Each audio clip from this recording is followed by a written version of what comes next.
You know what? There's not enough uncertainty in the world.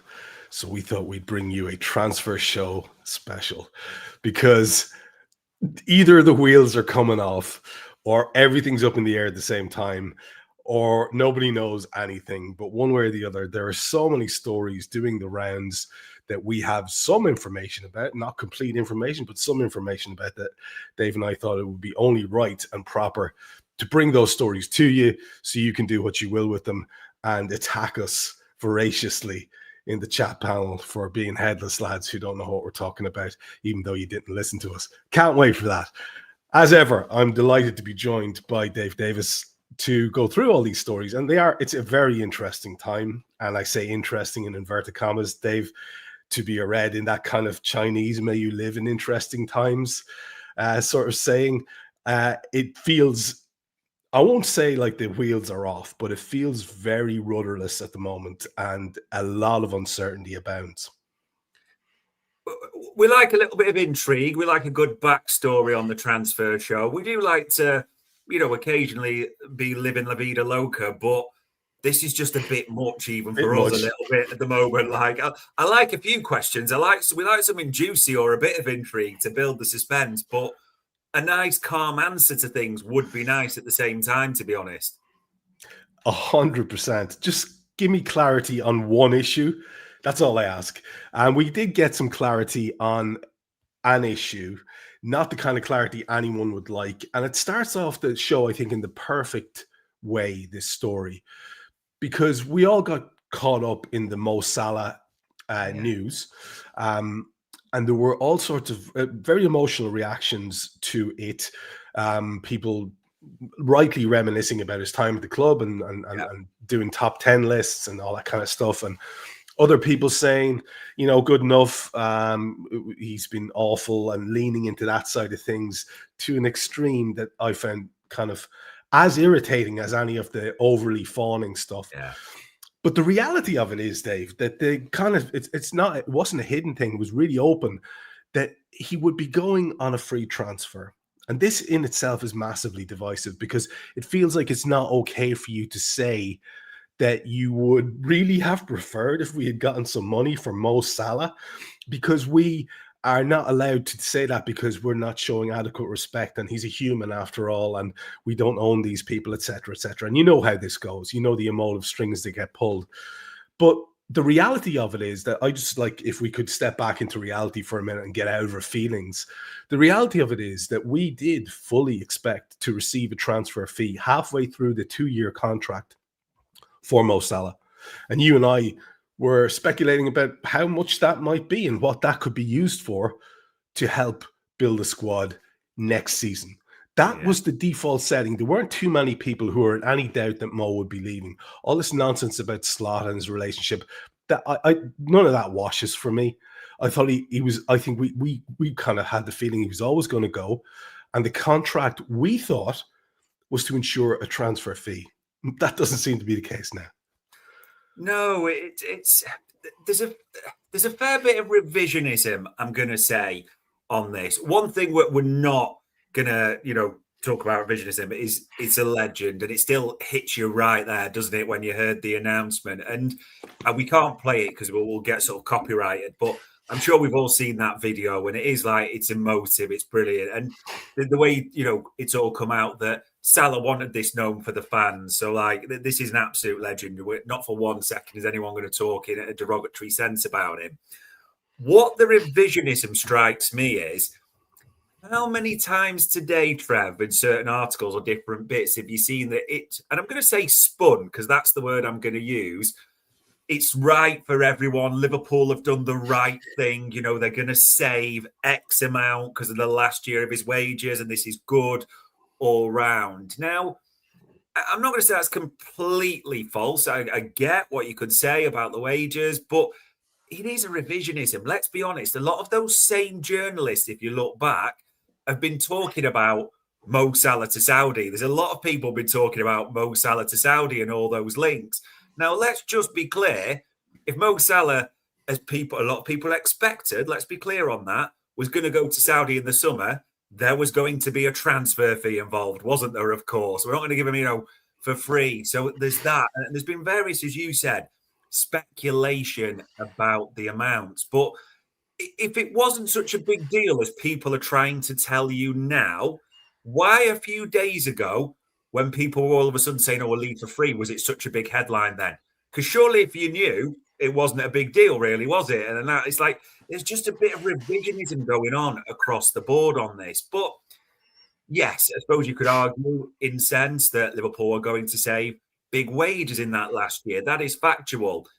But Liverpool, let's be clear, we're also looking to save big wages and get a transfer fee for Mo Salah at the same time as well as a complete package. So it makes me laugh a little bit. And it's not trying to be mocking of anyone, but it's quite evident. You can see this factually.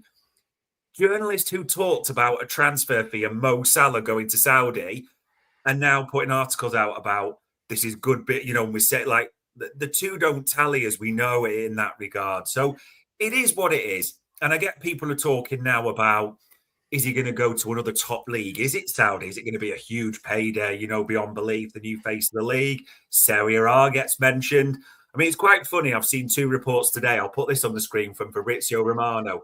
Inter Miami are not working the deal to sign Mo Salah, despite reports, no talks and conversations. So I'm kind of waiting for a report that Wavertree Park Technology College are also not working on a deal for Mo Salah and no talks. We're just going to maybe just knock them all down like guess who. But in a little bit of sense, I don't know about you. I'm not sure I care that much where he goes. Not in a bad way. I just want Mo to be happy, if that makes sense. If he's getting the bag in Saudi and that's going to make him happy, generational wealth, go for it. Absolute legend. If you want to try the MLS, if you want another top league and everything like that, like Serie A, go for it. I'm not buying in and I'm not really steering into all this revisionism. And you can say the spinning of it, that it's all well and good and Liverpool have played this well in any way, shape or form. It's not. And you can already see the sort of vaguely ideological stances starting to creep in. There's one or two comments there already about picking a number out of your arse and saying what he'd be worth. Look, the amount of millions that we could potentially have gotten from a Saudi club is unknown. And I don't know why anyone's going with 25 and 25 or 10 or 15 or 30 or something like that in that region is something that, we could have flirted with a European club, perhaps, who might have been willing to take a punt, maybe a PSG or someone like that. Yeah. And I love the way that's suddenly nothing. That's just no money. The conversation that we're having is not about anything else other than the word that you correctly used, which is the revisionism about the story. Those of us who are absolutely kind of certain that he would leave had the consolation of knowing that there would be something to add to the transfer fee fund. And that's on top of those saved wages. So don't start spinning it back to me. It's a bit like, pardon my crudity, don't piss in my head and tell me it's raining. We knew that we knew we were saving that 400 plus and per week or month or whatever the hell it is. That's an obnoxious amount that Mo makes. We knew that was a saving. And it was also to have something else as well. But like you, for the record, lest anyone is in any way in any doubt, I echo what you're saying. I hope the lad just does whatever the hell he wants to do. Even if that includes having some sort of success against us in the future, I wouldn't begrudge him anything. He's a fantastic footballer. Again, it's really weird to see the divisiveness that's crept into it. If Jamie Carragher wants to put him in his top 6 rather than his top 3, let him do that. Who cares? It's all opinions. Stop being so angry on the internet, lads. Like, it's just opinions. I think he's a wonderful footballer. He's the best, most entertaining. I've got more entertainment from Mo Salah as a Liverpool player than I have from anyone since Kenny and John Barnes. That's me. I'm as old as dirt. I've been around for ages. That's my opinion. If you don't like it, I'm not going to argue with you on the internet over it, you weirdo. Anyway. The caps lock tycoon's quite funny, though. Wish you could see the chat panel. But yeah, it's just revisionism nonsense, isn't it, really? Let's be honest. It is. And look, there's so much more to talk about, but we had to touch on that one first because it is the big story. And we have another, I think, very much brother in arms, another modern legend of the club who, by contrast, sometimes even with the sainted Mo, who I think is always comes across as a good lad. I really do. I think he's a class act. But there's none more classy than Andy Robertson, I have to say, regardless of what he's talking about, the way that he expresses himself in the media on behalf of himself and the club. It's always respectful, but always has that self-possession and professional pride. He never, ever strikes a wrong note. I love it. In the things he said most recently about Mo in his little tribute, there was a really interesting line. You saw that one, Dave, about how other people could take note of Mo's standards. Interesting. You could go off a rabbit hole on that one, but we won't. We'll just talk roughly about what the situation is with Robbo. It felt a little bit underwhelming to see this story coming up again as if it was new news. And it also feels like it's adding to the uncertainty around what's happening in the summer. If we're still talking about whether Robbo will or won't be on his way, it seems a bit weird. You'd like to think that over the next few weeks, we're going to get some landing spots for some of this information. What's the current state of affairs? I think that's the right way to phrase it, landing spots. And he got asked about it directly in his Scotland presser today. And he said, again, no, now's not, like you said, textbook answer. Now's not the time. I haven't got long left to go, a few months left to go on my deal. But obviously, there will be an announcement in my future in due course. And we've talked about this before, Trev, and the traffic all points one way, doesn't it? I mean, even in the bits that have been serialised today, he's been quite honest that Scotland, look at that, it's kept me going at times this season. It's got to do. I can safely say that, especially at the start of the season. And we know the situation with Robbo. He is and it's not to be derogatory, but he is the second choice left back in that squad right now. There's no debating it at all. It's a player who said, I want to play regularly. You know, I've still thought about that. He's a player that's saying today that Scotland's kept me going, you know, with the Liverpool situation and everything. What possible indications are there that people are seeing? I still see people, he'll sign a new deal. On what basis? To be like the backup left back, are Liverpool going to offer the money it would take in the greatest will in the world, you know, to get Andy Robertson to sign a new deal? He's going to have options galore.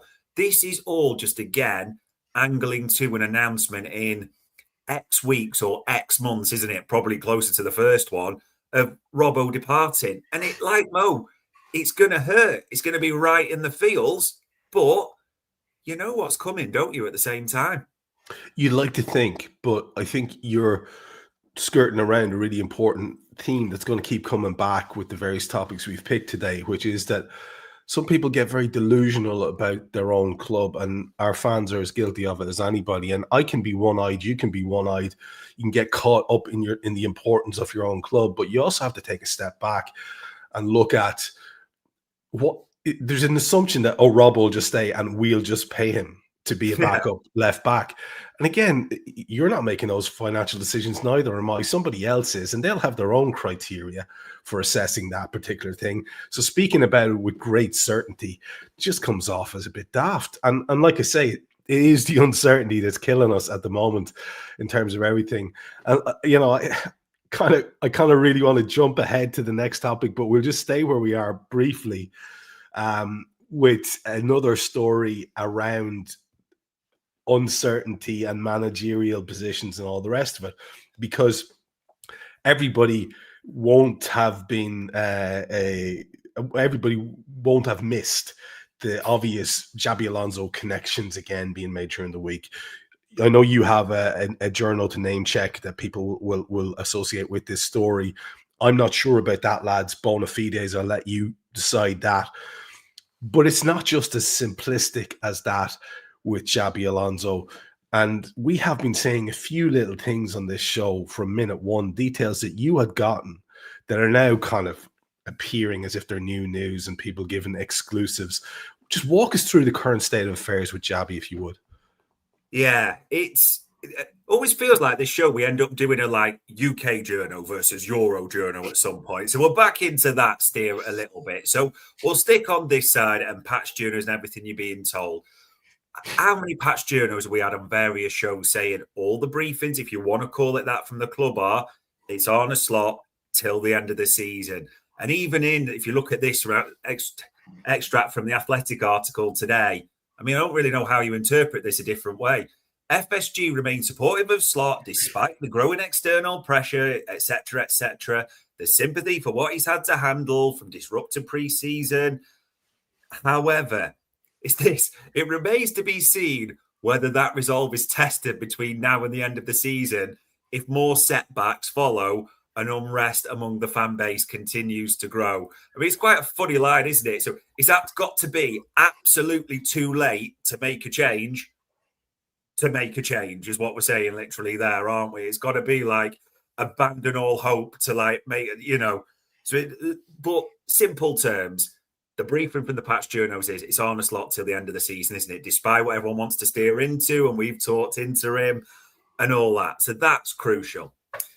The second bit to that is when we jump on the other side, let's say, of Europe, aren't we? We're going across to Germany. And I think after that article, Trev, it's fair to say people did accept Axel Hesse as their Lord, God and Saviour with what he was writing, weren't they? And like, we will accept no question marks against anything derogatory or against that at all. Because if you've been living under a rock, you'll have missed on Axel Hesse talking about Arne Slot's definitely going to get replaced, you know, after the league defeat against Brighton. You will have also probably seen the handsome man himself, Xavi Alonso, is expected to arrive in the summer. Liverpool boss Michael Edwards has already made and kept those channels open. So everyone stepped into that going, there's a little bit of, this is what I want to hear. So it's true, of course. There's always that bit in life and transfers, isn't there, at the same time? Trev, everyone's gone mad on that bit. I'm actually going to read you the translation of the article, the words that Axel Hesse wrote specifically, which everyone's just gone, no, I'll just delete that bit because we're not going to really steer into that. But this is what he wrote. He said, Xavi Alonso's ready for Liverpool. If Liverpool submit a concrete offer, he will accept, provided his conditions are met in advance.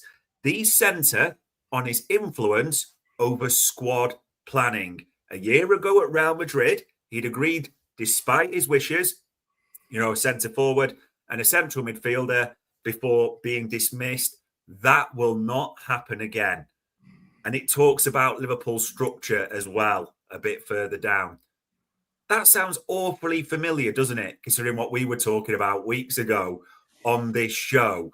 So everyone's going into, you know, it's got to be Xavi Alonso, you know, and look at this. And Axel Hesse's got form for verts and other things of being right. Please, this is not being derogatory of him and as a journalist at all. In fact, is he not kind of saying what we were saying about what we've been told previously, that the Xavi Alonso thing, and that's why City are there. City are one of the clubs in his contract, his agreement with Leverkusen, that they are still working. There's still this big question mark over what's going to happen with Pep, which maybe kicks the whole summer off, as Lewis Steele said earlier today as well. So Axel Hesse, in what he wrote, I agree with, but I just think people are almost deleting a few paragraphs of that article, if you know what I mean, and not quite looking at the whole detail there. Yeah, as Mr. 365 boy says in the chat panel there, you know, he's alluding to the fact that there's likely to be a lot of churn, which is something we've spoken about. And right at the heart of the discussion that you're having there is all the way back to those lines from the Athletic article, which are so reminiscent of other lines we've been hearing all season, Dave. If results don't improve by X, Y, or Z time, then we are going to have to, the authorities will reassess. And we've been hearing that since the wheels started coming off after our sort of, it turns out now, slightly fortunate opening to the season. And we've been hearing it, Dave, and most people were thinking November was the time that, you know, if you were going to do something, you do it. And then it was, oh, that's not the Liverpool way. And he's earned respect and he's earned time. And then there's something off with some of the comments we're hearing from players on a regular basis. The fallout with Mo happens. People are making up their own mind about what's happening behind the scenes. Yeah. And this is the problem. We've got another genius there in the chat making up points that we haven't even spoken about yet. People make up their own minds and they run off and have a little chat with themselves and say everyone else is a lunatic. We're only dealing with what we know. And what we know is as you said, the reporting around Alonso, we know Alonso's available. The links to City are absolutely there. Also, I think the lad who was at Chelsea briefly, his name is escaping me for Maresca. Maresca is also linked to City. These are just things we know. These guys are available, and these are the links. We're just pointing these things out. We have been told, and I want to run this one past you. I listened to several shows where people were saying that Xabi was sort of traumatized by what happened to him at Real Madrid, and he didn't want to not have a full preseason. And people with a straight face were saying this as a reason why we wouldn't recruit him as an interim. And I'm like, is it just me? Or does that not mean that he'll have not only a preseason, but some other time to get used to the players and decide what's what and go into the preseason with the advantage of that foreknowledge? So that never made any sense to me at all. If you wanted to just say the lad is going to take a break, that's fine. And then the other thing I wanted to mention is I've been very hard on Pep Guardiola over the years because he has turned into a very prissy, priggish, unlikable presence in front of the media. And that thing he does with the bits of spit just makes me physically ill to look at. But I will say that his tribute to Mo Salah could have taught a lot of things to a lot of Liverpool supporters in terms of just being gracious. You don't have to just put your feelings to one side and just be gracious. Like, it's not that difficult. I'm interested in where you want to take it next, Dave, because I think we are going to come back a little bit to the managerial thing. And, you know, at this stage, I'm reluctant to say it, but the whole Honus or name is coming up again. And we know that he is very much an option. We know that he is someone that is of interest. We also know that he has links to Bayern Munich, who always, and his big uncle would always like to do everything he possibly can to annoy Liverpool and Liverpool fans. So I don't know if there's anywhere to go there, or if you want to go there. If it, like, again, was that a collection of fanciful stuff that people put together, or where do you trace this link to? Because it seemed quite real at the time, the stories that were breaking. Yeah, 100%. I mean, we had to do a lot of work to get it stood up and checked. And as you know, people obviously watch these things who may be associated with the club and maybe keep an eye on things. Bite me if you're watching. So we have to, sort of talk about certain things as well in a certain sense. But yeah, long story short, I don't think there's that much of a secret in a funny way that Liverpool are publicly backing, aren't they, Arne Slot? It's Arne Slot till the end of the season. He's had to deal with a lot. We'll review it in the summer. But obviously what's going on behind the scenes is, I don't think it's a big secret, isn't it? Alonso keeps getting mentioned as, being spoken to and explored dependent on the situation.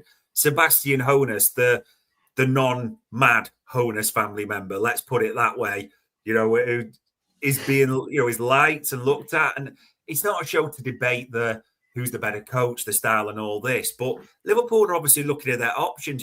We've heard other names as well mentioned. I think some names are just thrown in the pot, don't get me wrong, because they're easy links, aren't they? And they'll sell column inches or clicks and all that. But at the same time,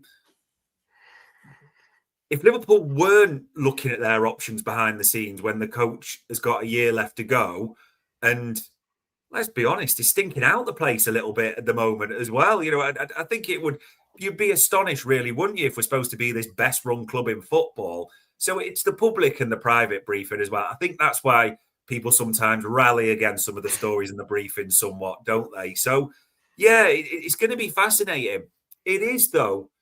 Lewis Steele talked about this today, and it was a fair point when we discussed it. Pep is going to be a catalyst for a lot of things. Because Pep is going to have to announce soon, is he going to do his final year or is he going to go? And it might depend on how, City finish and all that type of stuff. But if he then says, I'm going, there's the race for the City job, isn't there? There's a Real Madrid permanent role going to be coming up. Then again, who's going to move into those roles? Could become an existing role. United's permanency role is going to come up as well. Chelsea are most likely to get rid of Rafinha, aren't they, at the same time?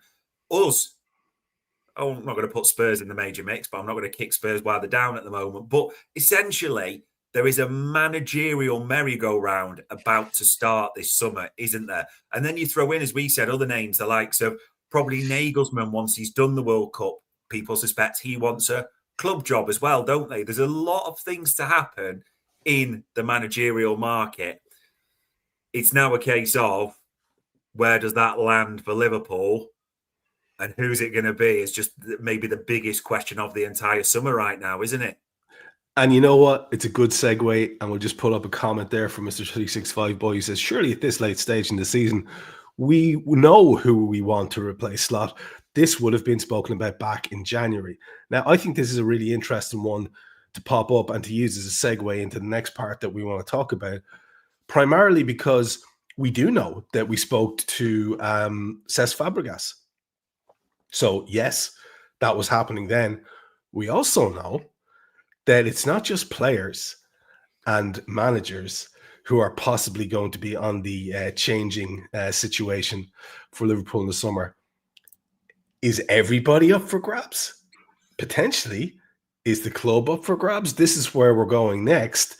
So to just address the comment that Mr. 365 Boy put up, yeah, surely a well-run club would do that. And it seemed like we were doing that. But now, who's minding the shop, right? This is where I find the whole uncertainty around the stories about Richard Hughes, the stories about the multi-club model being disappeared now for a while or put on hold or whatever the current phrasing is, and what that will do to Michael Edwards and his thoughts about being at the club. Do you replace Richard Hughes with Julian Ward? Do you wait for someone from another club who we've probably been recruiting as well, or not recruiting but scouting as well?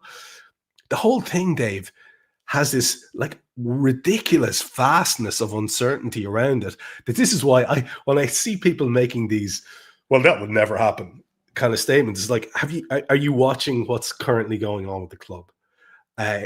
It seems like it's shifting sands everywhere, man. Rewind a year ago when we were going to win the title. We were pretty much there, weren't we? And it was all settled. And as has come out further down the line and revealed by the likes of Florian Wirtz, Jeremy Frimpong, and Isak, the contact was already abound. Liverpool had already made their moves to get these players from a settled perspective of Arne Slot was in, he'd spoken to them, Hughes, and people lost track of this detail somewhere. Because people are like, I keep seeing this, Michael Edwards isn't involved in the club, really. It's not like... Last summer, in a huge transfer window, there was a clear split. We talked about this numerous times.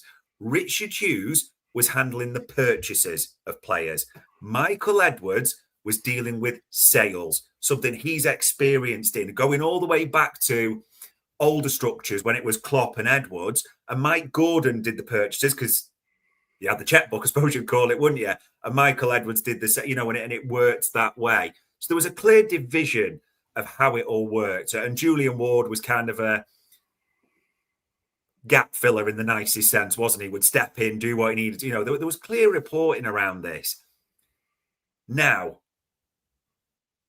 who's doing what a little bit? And it almost is, we haven't had a chance to do this for a while, but it's Michael Corleone, Godfather Frey, on the steps, asking journalists to get them on the thing and saying, what's the answer to this? And they're like, we don't really know. It's all just a case of like, rocket like, well, someone just answer the question a little bit. But that's the there's just questions about this because multi-clubs off. So now, as all the articles are saying, Edwards, Ward, Marquez put massive work into this. We're really close with a lot. 25 clubs being researched. There's Richard Hughes and links with Saudi that won't go away. Edwards is interesting in the sense of Michael Edwards had such a unique position in football as it stood until this multi-club model got pulled, doesn't it? He was going to get a sort of multi-club. It wasn't a Liverpool role. It was an FSG role. So there's a lot of people are asking, where is going to give him that type of influence or power? Because he's not going to want to go back to being a sporting director, is he, by any means? Because that's like almost like a rundown, if you know what I mean, a demotion, if you want to call it that. And this is the one, obviously, as you know, we've been trying to dig around all week. Like, what's the crack this? Because a lot of people are saying, well, we expect Edwards to depart. But will he? Could it be reframed? Is it who's he going to go to? Just mentions it as, we've got Saudi is obviously there. But the key thing you keep hearing from a few journos is does Saudi entice him? The nature of the league, what they're trying to do. Is that a real enticement from being FSG, and having Liverpool and possibly another club? Saudi's not a bubbling league in football terms, is it? So that's a big question mark, as a few journos are saying. Chelsea Football Group have been mentioned. I mean, that would just be brilliant if he went into that madness, didn't he, with Sweeney, Todd and Bagali and all that. But it is a Chelsea Football Group, and they do a lot of recruitment in different ways. So that's a question mark as well. When people will say maybe you don't care about Julian Ward, Marquez, and the others, but it's a big question mark what's going to happen to them a little bit as well, isn't it? Of all this essential time that's been wasted over the last few years doing all this research and due diligence. The simple fact of the matter is, though, Trev, as journalists are telling you and other people, last summer, all lined up, working together as one unit. Everyone knew the role. It was settled. It was all nice. Now there's just question marks against everything, isn't there? What's Hughes and Edwards doing? What's the structure going to be? What are we going to be European-wise? Are we going to be a Champions League side? Are we going to be in Europa, Conference, lower? What does that do to the budget? Who's going to be the head coach that these players are playing for? That's part of the recruitment. Let's not pretend at the same time. Who's staying? Because Mo's going, probably Robbo. There's question marks around Ibo and things like that. Last season, we had clarity ahead of the summer. This summer pending, there's a question mark in practically every area, and we need the answers pretty fast if we're going to want the summer and going forward to be what we want it to be. You've teed us up beautifully here, because if people thought that was sort of panic-inducing to think about all that uncertainty, and it's not unfounded. It's coming from reported stories. Yeah. Let's just, a clip from the internet with your man Jocko Willink, where he's talking about how everything's going against him, and he just goes, "Good." Well, I'm going to black pill you all now, and good. So let's just dare to go to the place that nobody's going to, because as I mentioned right back at the top of the show, we all get very myopic about our own club. We all think nothing could happen here. Everything's fine. Everything's great. Everything will always be good and will always remain so. But we do know that one of the reasons why the multi-club model is on hold is because FSG have their eyes on another prize, a NBA franchise, possibly the one that's coming vacant in Vegas. I think there are two up for grabs. I'm not sure what the timetable on those is, but I know they're going to be expensive. I know they're going to be many billions, sub 10, but still many billions to access, to buy that franchise. And so people are saying, well, the multi-club model's on hold so that, FSG can save their coppers for that. Dave, what if a great source of revenue for FSG so they could buy their way into the NBA was their football club? And that's what's at the back of all the uncertainty at the moment, that nobody seems to know what's going on. I'm just throwing it out there, not to be, like I say, not to black pill anyone, but can we at least not ignore the elephant in the room and just assume that everything's fine and go la la la? What's your thoughts on this?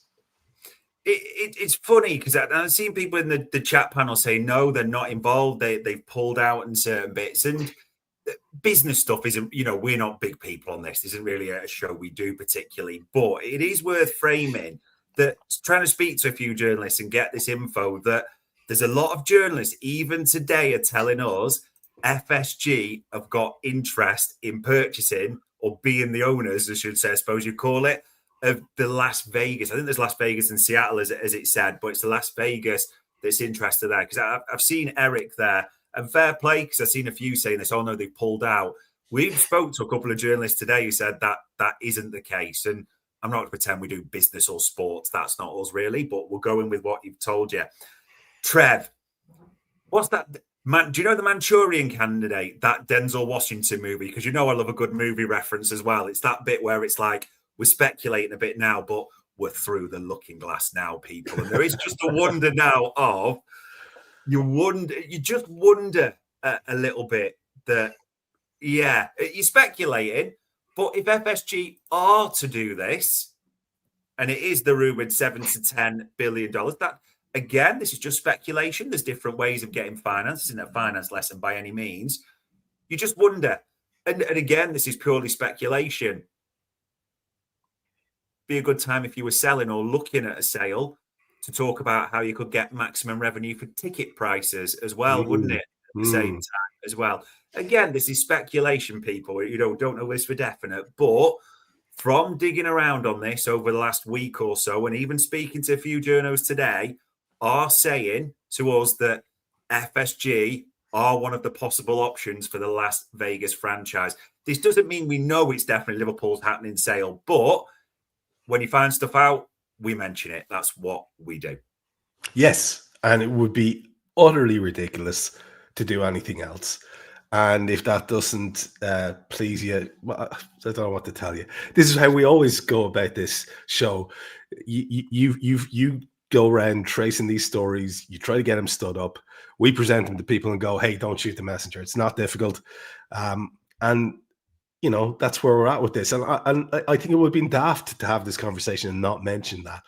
But like, you know, as maybe Eric's in the know in a way that we aren't. And I don't think we need to keep doing disclaimers that we're not a business show. We never purport to be. But we do speak to people who are, you know, experts in that field and who have spoken to people who are knowledgeable in that field. So that's all we're presenting.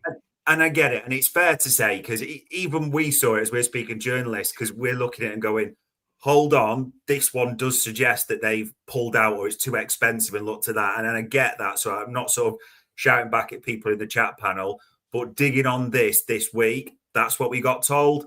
That's why we're presenting it back to you.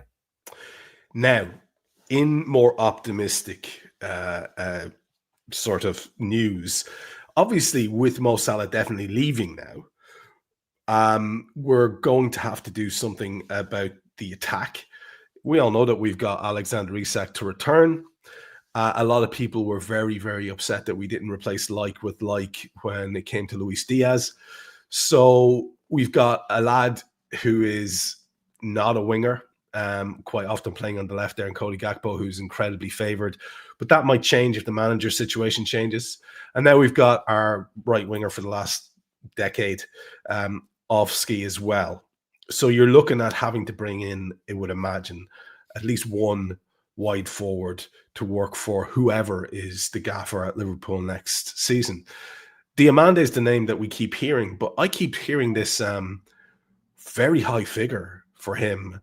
And so I don't know how realistic or unrealistic that makes it. You've covered in the past how people jump to conclusions about how we were his boyhood club, but it turns out no, we're his dad's boyhood club, and he went out of his way to say that's the situation.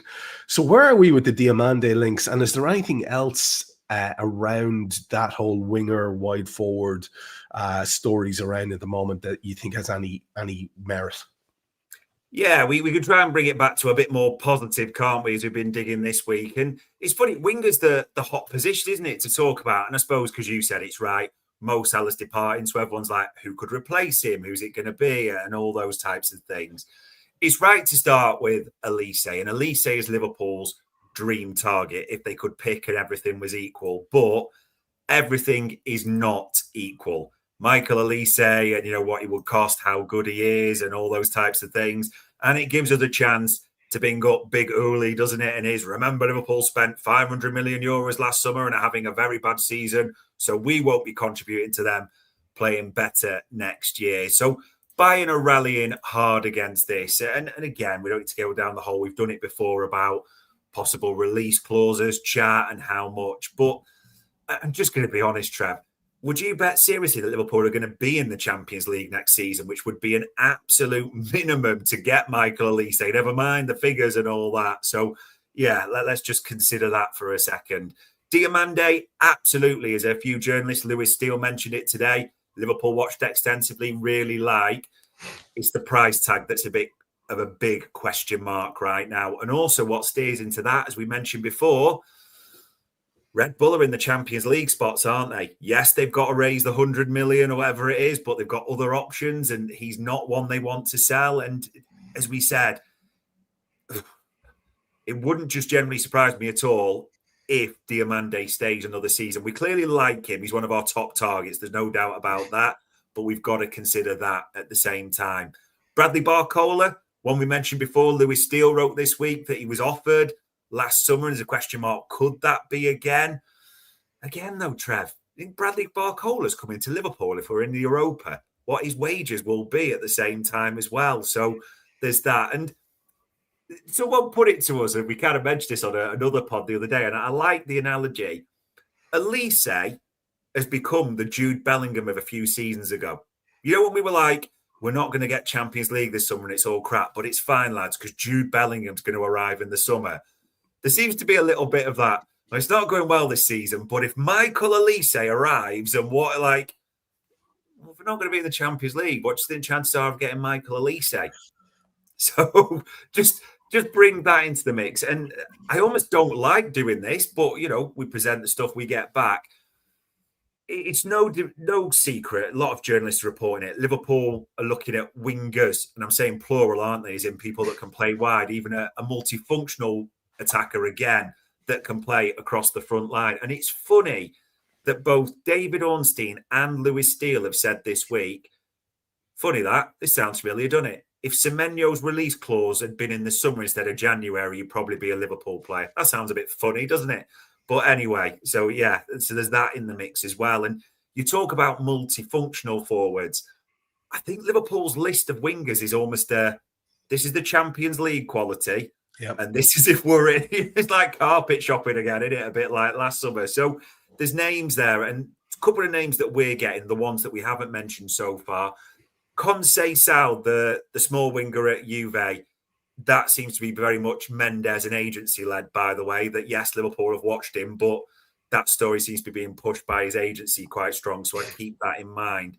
I'm probably going to butcher these names a little bit, but two names that we've got, I think it's pronounced Magnus Akilush, I think it is, the Monaco winger there that, again, left-footed, plays on the right wing, but can play a few positions as well. So we're told that's one they're definitely looking at. And when Michael Edwards and FSG did a lot of the due diligence on Monaco, they've built good connections there as well. So that's why I've been told that's a one to keep an eye on. And I'm probably going to butcher this lad's name as well. I think it's Matthias Sula, I think it's pronounced. So Roma that he's at the moment, I think it's on loan from Juventus. Also an Argentinian winger, right wing, left foot, sounding a bit familiar, isn't it? But and this isn't trying to be derogatory over those players. And we're not pretending to be any sort of scouts or tacticos or anything like that. I think from digging into it a bit more, I think we could be looking at a list of these are our prime candidates. If we're in the Champions League and you start to work down your list, if we're not in the Champions League, you might have to keep going a bit lower down that list. And again, we're presenting possibilities. Yeah. At no point have we said we understand the workings of big finance. At no point have we said Liverpool are for sale. At no point have we said FSG have pulled out or FSG are going to buy an NBA franchise. We're simply talking about the information that's floating around out there and presenting it to you. I'm running out of ways to say this. In terms of that way that you've broken it down there at the end, I find that very interesting, man, because not only are we not sure what's going on behind the scenes in terms of who's talking to who, what deals could be getting hammered out, if everyone's eyes are on the prize that they should be on and all that kind of stuff. But again, as you say, who will they be playing for and what level of football will they be playing? Now, we're not being idiotic enough to say that Liverpool couldn't pay good wages and attract someone who might take a punt and say, look, we'll be right back in it. Have you seen this squad? And that's fine. And I understand that. And we did it in the past. In fact, the league winning midfield was mostly signed after a year without Champions League. So, of course, that can happen. And again, we're just pointing out what is potentially out there. And you would be also quite close-minded if you thought a professional footballer whose career is incredibly short isn't going to say, well, if I don't have Champions League next year, I don't fancy that. And it could be a deciding factor. This is literally all we're saying. Each of these deals will depend on the individuals and also on the persuasion that they're being offered to come to the club. Can I just give a really bad one that I don't like? Because when we were digging and we were like, I didn't really want to get into this, but we were told just keep an eye on an English winger, and we were there going, "Don't say Anthony Gordon, don't say Anthony Gordon, don't say Anthony Gordon."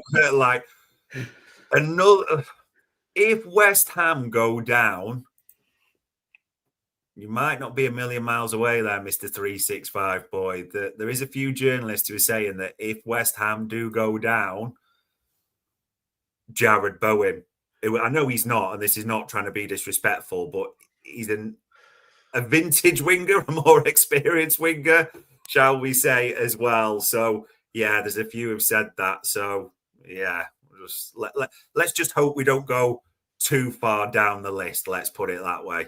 I'm really glad you mentioned Bowen and Anthony Gordon at the end of that article, at the end of that little sequence, just so we can definitely attract some absolute crazies to us now. Like the chap earlier on who was talking about how the Olise thing was daft, even though the headline says Olise chase heats up. Didn't say Liverpool were getting them. And Davis just pointed out how it's highly unlikely, actually. And what Uli Hoeneß says is neither here nor there, as we understand, because he is a guy who seems to operate from a very emotional standpoint when he speaks. So much to talk about. There's so many angles that I feel all these rabbit holes I want to go down, but we'll push on and look at the next area that we'd like to see some recruitment in and kind of have to see some recruitment in, and that is centre back. And in a week, we're hearing that we might go and spend a load of money on Gerald Kwanzaa on a buyback. Have you got any stories for us that are actually not, people making stuff up or people speculating on the unlikely? Is the story about Konate's contract coming to any finality? Are the stories about the lad at Dortmund, Schlotterbeck, are they finally going away? What are we hearing in the centre half department? Yeah, it's the thing is, everyone keeps. And I actually ribbed him a bit afterwards. We won't mind me saying this because Louis Steele said, what we're hearing about, like, Konate still 50-50. And I suppose, well, yeah, he either stays or he doesn't a little bit. But the later it goes in the day, and if we don't get Champions League, there's that sort of question mark. So no one seems to be a little bit the wiser on that. Schlotterbeck does all the talk from German journos is he's going to sign a new deal with Dortmund, isn't he? So that'll feel like probably another one off the list gone. I mean, I'm not sure I like this, even when I've seen him as a player particularly, but keep getting told to keep an eye on Van Hecker at Brighton as well, that, and again, do I like that? Not particularly, but that's just what we're being told. This is a weird one, and I can't pretend I watch German football. And I know a lot of people seem to get high on this kid. I've never seen him play, so I can't tell you anything or give you a reference point, but I think it's pronounced Luka Vuskovic, I think. I'm probably butchering his name. He's on loan from Spurs at Hamburg, and there's a lot of fuss around this kid. And doing a bit of digging, yes, Liverpool have watched him, of course. He's in that age range. He's a young talent. Liverpool are well aware of him. And people got Spurs going down. This is the perfect thing. When we did a bit of digging, as you know, on this, this is quite funny the way it got replied to us. Well, could he make a move for this? Could he be a Liverpool player? As someone told us, is Van Dijk going to run a crash next season? Because Vuskovic at what, 19, 20, Leone 18, 19, however old he is now as well. Jeremy Jacquet, it's good to have some youngsters in that position, but is it not a bit of a risk to have 3 out of your 5 centre-halves? I'm saying 5, including Joe Gomez in that mix, and his injury record as well, Trev, to have 3 of them 21 or under if you're going to be wanting to compete for the top prizes. To be honest, when it was put to us that way, it's like, that it doesn't really... Maybe if we didn't have Leone, that could be a signing that makes sense. But yeah, so that was the way it was put to us. And the other thing around this kid is, apparently, I've never seen him play. He's absolute dynamite in the air, but he's not the quickest for defending open space as well. And, a young centre-half with promise, but this is an opinion rather than what we've been told. For me, and what I know we've talked about this before, you probably want, if Ibu goes, an experienced centre-half of nature, don't you, to step in. There's a bit of a big risk between having all 21-year-old and below centre-halves who are going to need time, ideally. I think that's right. And I think lots of people can applaud the Xhaka move, and I do myself. And if he's as highly rated as people say, and again, I don't have enough time to watch French football, so I'm not going to say how great he is. And we never put ourselves forward as any kind of experts if we're not. And so I think that's great. I think it's great recruitment. But like you say, Leone, we can't even really talk about because we don't know what his roadmap back to recovery is, and whether it'll be ongoing impacts and whether he'll have niggles for a long time afterwards. What worries me is that we also signed at least 2, if not 3, highly rated youngsters at centre half as well. Remember those boys who came in and we just mentioned them? And I'm wondering, are we just like stockpiling all these guys and hopefully we'll have enough? But as you say, a VVD crash is no way for us to be operating. And I don't think you can assume that Xhaka is going to be ready to start immediately and be our number one choice if Ibu was to leave. So yeah, you'd imagine some experience has to come in there, and I think it's highly likely Joe will move on as well, because at some stage Joe has to ask himself, does he want to actually play football, or does he want to just be a bit part player? Because he's been available a lot of times there this year and he hasn't been played, and we'll be told that that's all about managing his fitness and all the rest of it. I don't know. I think if Joe Gomez signs for some other club, he suddenly finds himself playing most weeks. So look, it is what it is. There's going to be churn there as well, man. No two ways about it. The churn will go on. And it brings us then to the midfield area. And, someone saying there we need to sign a DM. Yeah, just the last several years since Fabinho left, we've needed a DM. Couldn't agree with you more on that one. Talk to us a little bit about the midfield picture. Is there anything at all for Liverpool? Because we're increasingly hearing some of these highly rated players being linked with other clubs. Yeah, we even spoke about this with Lewis Steele on Media Matters earlier, that we talked the other time about Elliot Anderson, and that's really quite, everyone expects that move to City to happen. And Rodri, funnily enough, is talking about Real Madrid, isn't he? So everyone's expecting the inevitable switcheroo there for that to happen.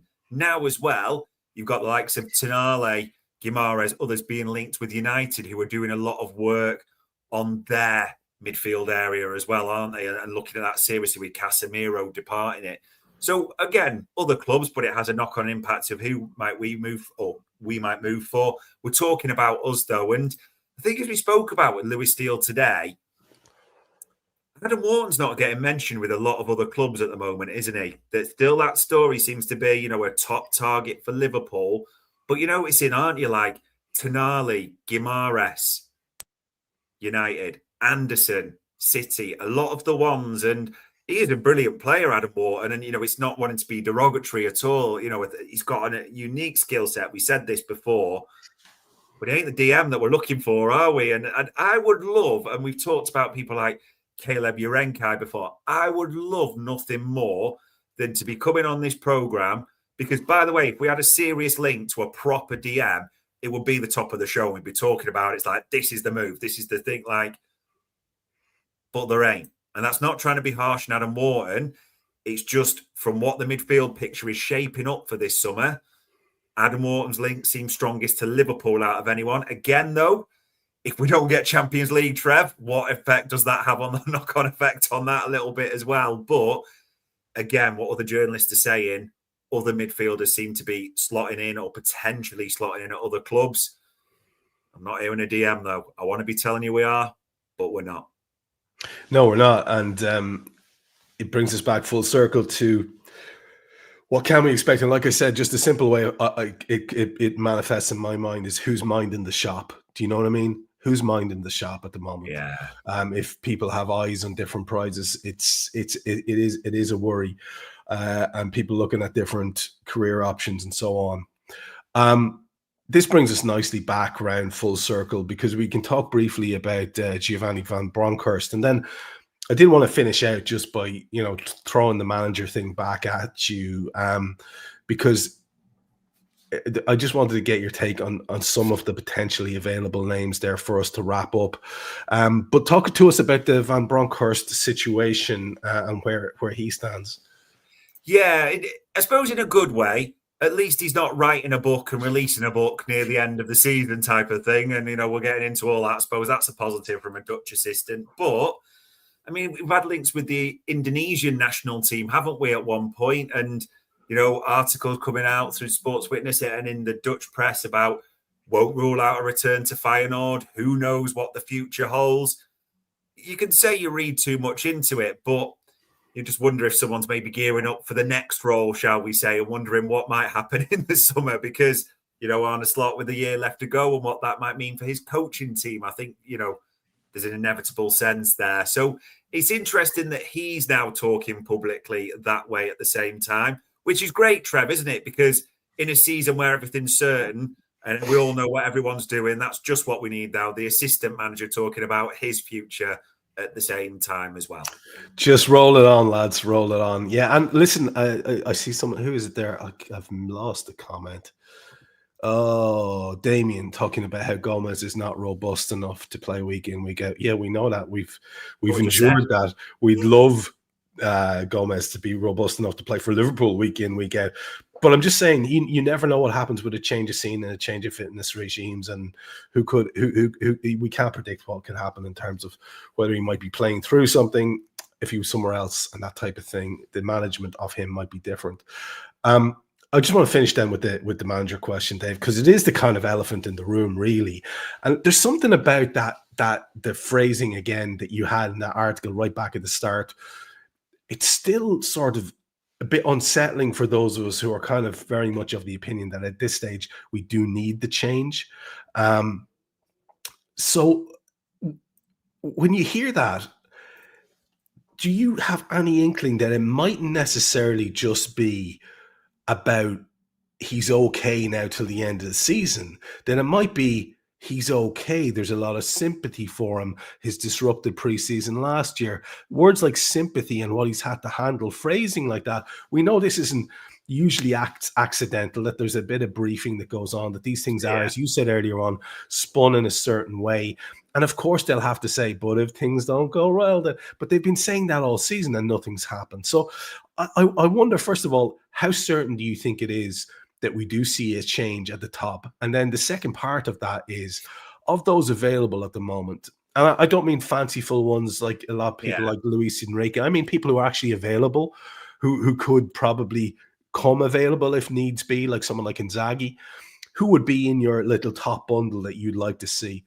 So first of all, around this certainty or otherwise of things changing.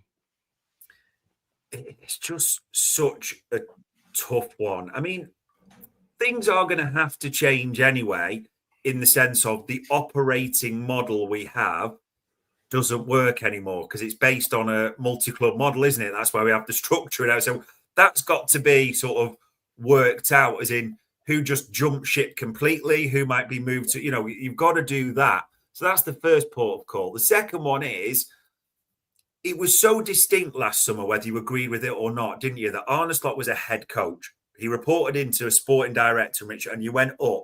Very European-style model, but that was very distinct.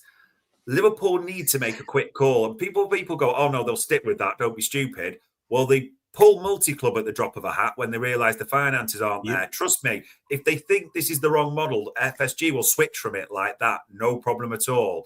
So you've got to look at, the decision's got to be made. What's going to happen from there?